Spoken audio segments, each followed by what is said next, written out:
The bullet had torn through Maximilien Robespierre's face with merciless precision, shattering his jawbone so completely that fragments of bone slipped from his mouth whenever he tried to breathe or speak.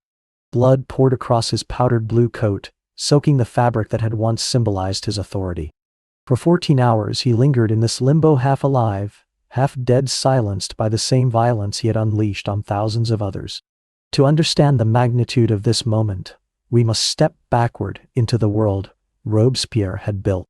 By 1792, he had convinced himself, and soon, much of revolutionary France, that any voice raised against him was not just opposition, but treason. In his rigid worldview, disagreement equaled corruption, and mercy itself was betrayal. He believed he alone could articulate the general will of the French people, and that belief gave him the audacity to reshape justice into an instrument of fear. The revolution, once ablaze with hope for liberty and equality, now burned under his doctrine of suspicion. "Virtue without terror is powerless," Robespierre declared, his words a chilling inversion of Enlightenment ideals. When he and his allies established the Committee of Public Safety in April 1793, it seemed a temporary body designed to guard the fragile republic from external threats and internal conspiracies. But within 6 months, it had mutated into something darker, the most efficient killing machine Europe had ever seen. Each morning, as the bells of Paris tolled 9, members of the committee assembled in a sunlit chamber overlooking the Seine. Their discussions, swift and merciless, determined who would live and who would die before the day was out. By 10 o'clock, names were set. A baker accused of greed, a priest who resisted swearing loyalty to the state, a woman who dared complain about food shortages, all would be condemned before their bread had cooled or the river's current had shifted. For Robespierre, this was not chaos, but order. He saw in each execution the pruning of corruption, a necessary cleansing that would prepare France for its utopia. He recorded every decision with the meticulousness of a clerk, transforming murder into administration. And yet behind the cold efficiency, there was a terrifying certainty. He truly believed terror was a sacred duty. The irony is sharp. The man who declared himself the voice of reason, who dressed in immaculate coats and powdered wigs to embody incorruptibility, would one day lie on a wooden table, jaw torn apart, his words swallowed in blood. His silence at the end was not just physical, it was symbolic. The revolution had finally devoured the man who believed himself its guardian angel. Each dawn in Paris began with the same grim ritual. At 9 o'clock sharp, the Committee of Public Safety convened in their chamber overlooking the Seine. While sunlight flickered on the river's surface, the men inside debated not policy but lives. By 10 o'clock, their decisions were inked onto parchment lists of the condemned. The machinery of death, as regular as the rising sun, was in motion before most Parisians had finished their morning bread. The numbers staggered even contemporary observers.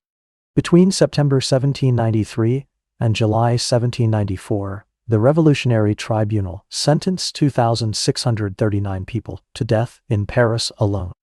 In Lyon, 1880 were executed. In Toulon, 282. In Nantes, the killings became so grotesque that guillotines could not keep pace. Instead, prisoners were tied into barges and sunk in the Loire River, their bodies drifting downstream for weeks. Towns 30 kilometers away complained of the stench, though they had never seen a revolutionary soldier. Death reached even those untouched by politics. What made these killings even more chilling was their arbitrariness. A baker who charged too much for a bread guillotine. A priest who refused to swear loyalty to the Republic guillotine. A woman who muttered against food shortages guillotine. A 14-year-old boy shouting "Long live the king" in a street fight guillotine. There was no crime too petty, no circumstance too tragic, to escape the blade. Even a pregnant woman, begging to carry her child to term, was executed the same day her plea was denied. Yet to Robespierre this was not brutality but purification. He saw himself as gardener and judge, pruning diseased branches to preserve the health of the tree of liberty. Each death was a necessary sacrifice for the Republic's survival. What others saw as horror, he recorded with the precision of an accountant. The violence was systematic, bureaucratic, and chillingly impersonal. But there was another side to this spectacle, the theater of fear it imposed on the people. Prisoners, often crowded into cells built for half their number, were awakened each morning by the guards' reading of the death lists. Some fainted, others prayed, but most knew the journey awaiting them. They were loaded onto wooden carts and driven through streets where crowds awaited not in sorrow, but in glee. Citizens hurled insults, stones, and refuse. Children imitated the guillotine with sticks and dolls, mocking the condemned. This was not just punishment. It was pedagogy. Every public execution reminded the masses of the Republic's new creed: obedience or annihilation. Terror was not a byproduct of the revolution, it was its instrument, deliberately wielded. And at the heart of this instrument stood Robespierre, watching over his machinery of death like a priest officiating a gruesome liturgy. If the guillotine was the blade of the revolution, paper and ink were its nerves. Robespierre, the incorruptible, presided over death with the meticulousness of a clerk. Each file was a record of extermination, names, ages, occupations, supposed crimes, all logged as though bookkeeping could sanctify the slaughter. He transformed killing into administration.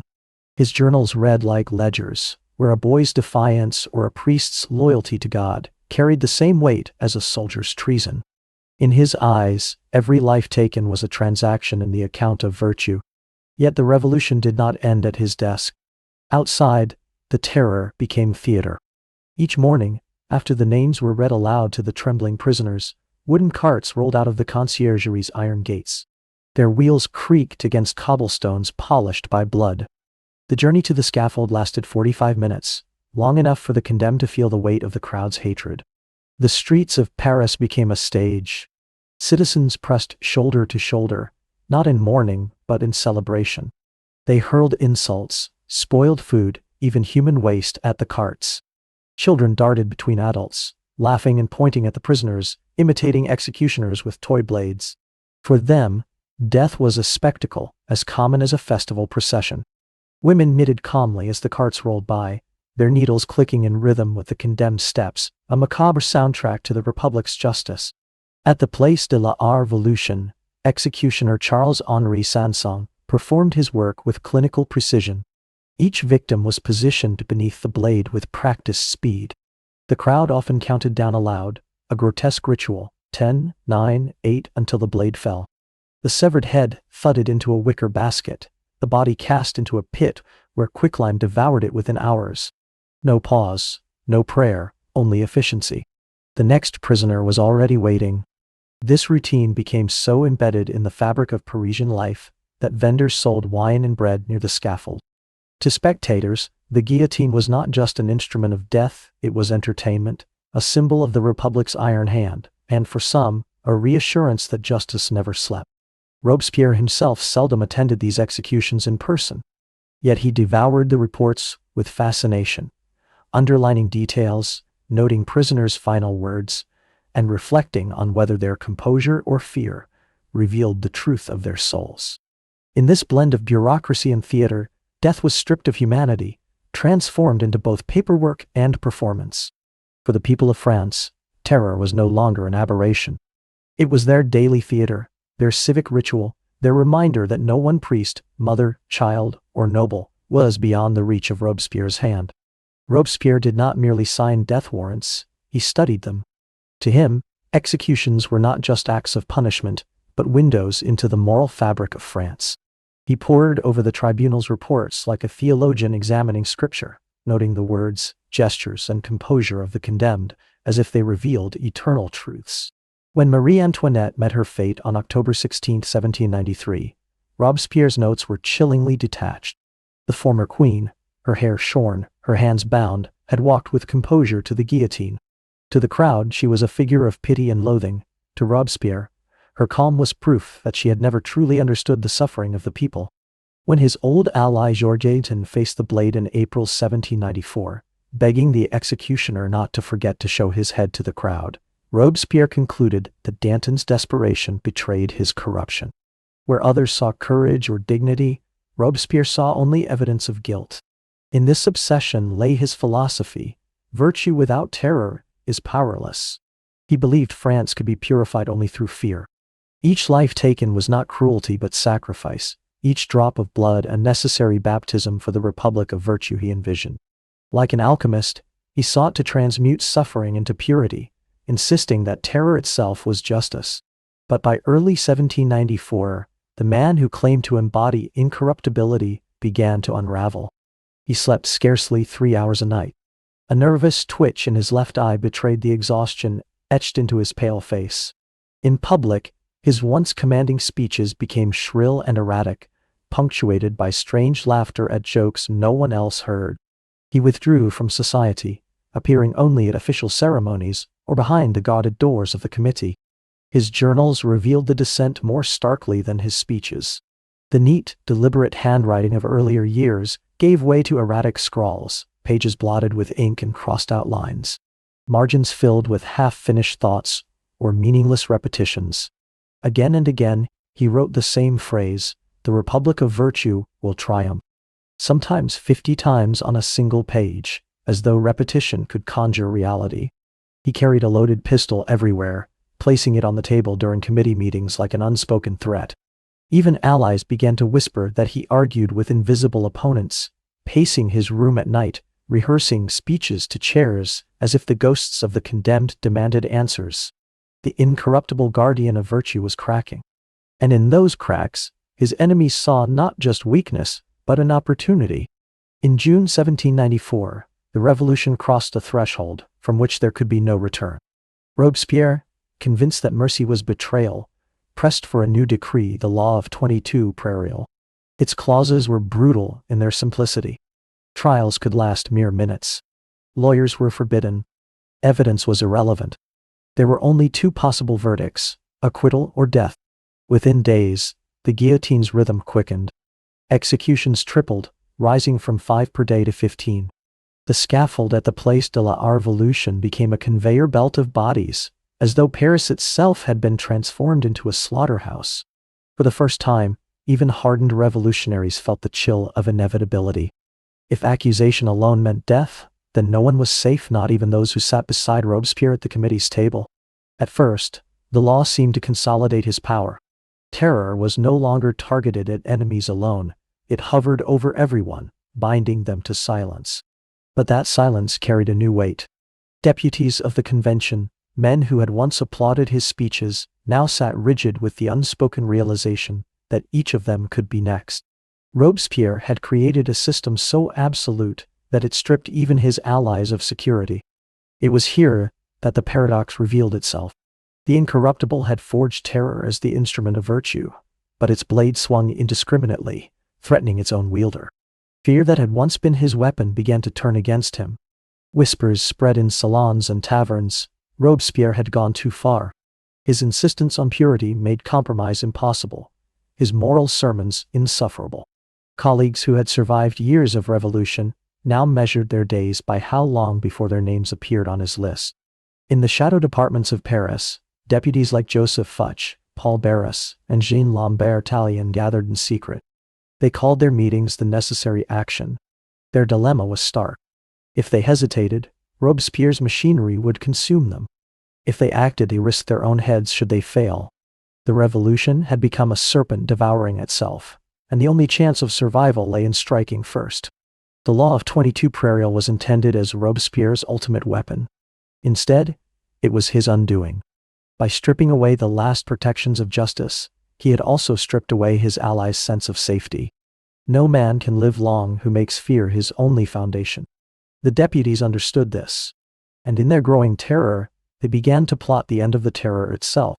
On the morning of July 27, 1794, 9, Thermidor in the revolutionary calendar Robespierre rose with the same ritual as any other day of the terror. He dressed carefully in his trademark sky blue coat, the powdered wig perched neatly upon his head. He believed appearance mattered, that virtue should be seen as well as spoken. In his study, he reviewed the speech he intended to deliver before the convention, a fiery defense of his policies, a warning that the Republic was still infested with corruption, that more purges were needed. To him it was another day of safeguarding France through terror. But when he entered the hall of the convention at noon, confidence radiating from his stiff posture, something in the air had shifted. For the first time in 3 years, the deputies were not cowed into silence. Murmurs rippled through the chamber as he took his place. And then, like a spark catching tinder, voices rose. "Down with the tyrant! You are the enemy of the people." Robespierre tried to reply, raising his hands, his voice shrill from sleepless nights, but he was drowned out by the rhythm of a chant. Death to Robespierre. Death to Robespierre. He who had silenced France with fear now found himself silenced by fury. His once commanding rhetoric crumbled against the roar of men who had decided that if they did not kill him, he would surely kill them. The order for his arrest was given, and Robespierre seemed stunned, as though unable to grasp that the power he had wielded so absolutely had evaporated in an instant. "You cannot arrest virtue," he shouted hoarsely. "I am the representative of the people." But the guards moved in regardless. The very institution he had controlled now branded him the tyrant. Dragged through the streets of Paris, he was taken from prison to prison, but doors slammed shut in fear. The Luxembourg refused him. The conciergerie, where Marie Antoinette had spent her final days, would not admit him. Jailers recoiled from the thought of housing a man whose name had become synonymous with death itself. For hours he was carted across the city, a pariah, in the very capital he had ruled with terror. His supporters scattered, uncertain, while Parisians peered from windows to see the man who once decided the fate of thousands, now reduced to pleading that his arrest was illegal. His disbelief was almost childlike, as if the revolution he claimed to embody could not possibly turn against him. The truth was clear. Fear had abandoned Robespierre. And without it he was nothing more than a man isolated, vulnerable, already consigned to history. As dusk settled on Paris, Robespierre's loyalists gathered at the Hôtel de Ville, desperate to salvage what remained of his power. The building, adorned with revolutionary banners, had once symbolized the triumph of the people. Now it felt like a tomb. Inside, Robespierre sat hunched over a desk, his hands trembling as he scribbled what he believed would be his final speech, a passionate defense that he thought would summon Paris to his side. Even now, bleeding confidence through every line, he was convinced that the people, once informed of his plight, would rise for him as they had against the king. But the streets told a different story. Where once crowds had roared in his favor, there was only silence. Parisians who had followed him with fanatic devotion now stayed indoors, unwilling to risk their lives for a man whose terror had touched every household. The National Guard, which might once have come to his aid, instead moved against him. The city that had been his stage was empty. Around midnight, convention forces stormed the Hôtel de Ville. Chaos erupted in the chamber. Shots rang out, smoke filled the air, and in the confusion Robespierre fell. Witnesses would forever disagree on what happened in that instant. Some claimed he had attempted suicide, fumbling clumsily with the pistol he always carried. Others insisted a gendarme fired on him. Still others whispered that Charles-André Murda, a young officer, pulled the trigger deliberately. What all accounts agree upon is the outcome. The bullet smashed through his face, exiting through his left jaw. The silence that followed was pierced only by his strangled attempts at speech. Where once his words could fill halls and sway assemblies, now only blood and fragments of bone spilled from his mouth. He collapsed onto a table, his powdered wig gone, his jaw grotesquely unhinged, his blue coat soaked crimson. Yet death did not come swiftly. Bandages were torn from tablecloths to wrap his mangled face, but they could not muffle his labored gasps. He would linger for 14 excruciating hours, unable to speak, unable to eat, unable to command. Guards jeered at him, mocking the man who had signed their neighbors' death warrants. Deputies peered in on him as one might a caged animal, fascinated by the spectacle of his suffering. In that grotesque half-life, Robespierre endured what he had inflicted on thousands, the certainty of death, stretched out into a long, merciless wait. The revolution, once his creation, had reduced him to a broken body on a table, his voice, the voice of terror, finally silenced. By dawn on July 28, 1794, Paris buzzed with anticipation. News had spread overnight that the incorruptible, once untouchable, would face the guillotine. Crowds surged toward the Place de la Révolution, not in fear as they had for so many executions before, but in jubilation. Vendors sold wine and pastries, children ran through the streets playing at chopping off heads, and women carried knitting to pass the time. For the first time in 16 months, death was not a shadow to dread, but a spectacle of liberation. At 4 in the afternoon, the death carts rattled from the conciergerie. Robespierre, his brother Augustin, and 21 allies swayed inside as the wheels jolted over cobblestones. But unlike other prisoners, These men were not met with silence or pity. The people jeered. They spat, hurled stones, shouted, "There goes the tyrant," and sang revolutionary hymns with twisted lyrics mocking his fall. Robespierre sat slumped, his jaw bound in blood-soaked linen. His famous blue coat was tattered, his powdered wig gone, revealing gray hair streaked by months of insomnia. He could not raise his head. He could only glance upward with hollow eyes. Once, his mere gesture could silence thousands. Now, he could not command a single word. He was a spectacle stripped of power, dragged through streets he had ruled with terror.